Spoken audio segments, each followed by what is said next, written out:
Didn't you write yourself a check? I heard that you did. Is that true? I wrote myself a check for $10 million for acting services rendered, and I gave myself 5 years, or 3 years maybe, and I dated it Thanksgiving 1995, and I put it in my wallet, and I kept it there, and it deteriorated and stuff, but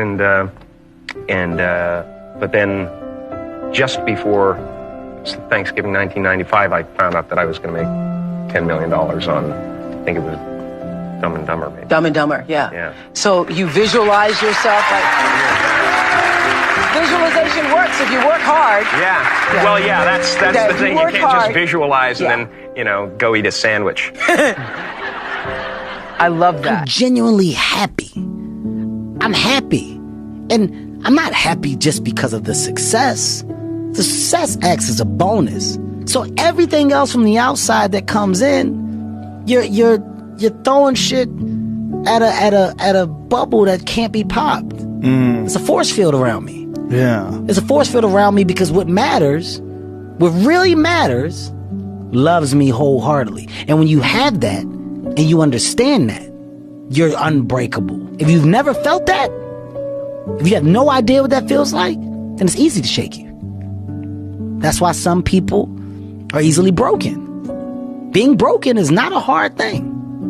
It's not a hard thing. So those that do get broken, those that do get down, those that do get depressed, I understand. What I also understand is that the encouragement that can come from so many can add value for those that may need.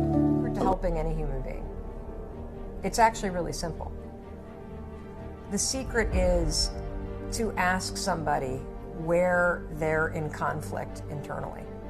Like, what are the things that trigger you? What are the things that you complain about? What are the things that you're afraid of? That internal conflict holds the secret to solving everything and becoming a better person.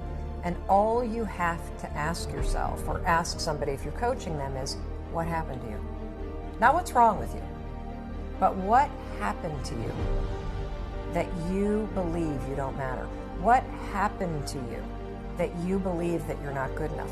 What happened to you that you believe that you're not worthy, or that you won't be a success? Right. And everybody has a story. People say you have to have a lot of passion for what you're doing, and it's totally true. And the reason is because it's so hard that if you don't, any rational person would give up. You've got to find what you love. You can have a job, or you can have a career, or you can have a calling. And the best thing is to have a calling. You should truly follow your passion. If you're doing something and you're not interested, or you have no passion for it, you really... Life is too short. You're going to fail. So you might as well take a chance on doing what you love. You've got to enjoy what you do every day. You find your passion.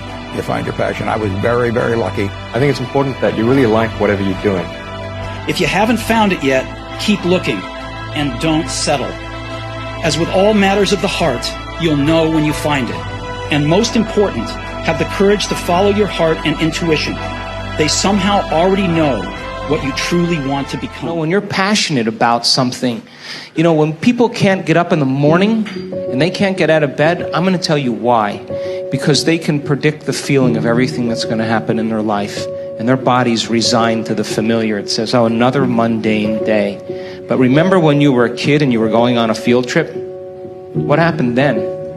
You were up and dressed and ready to go before your parents were up. You know why? Because you knew something unexpected was going to happen. That's how we should live our lives.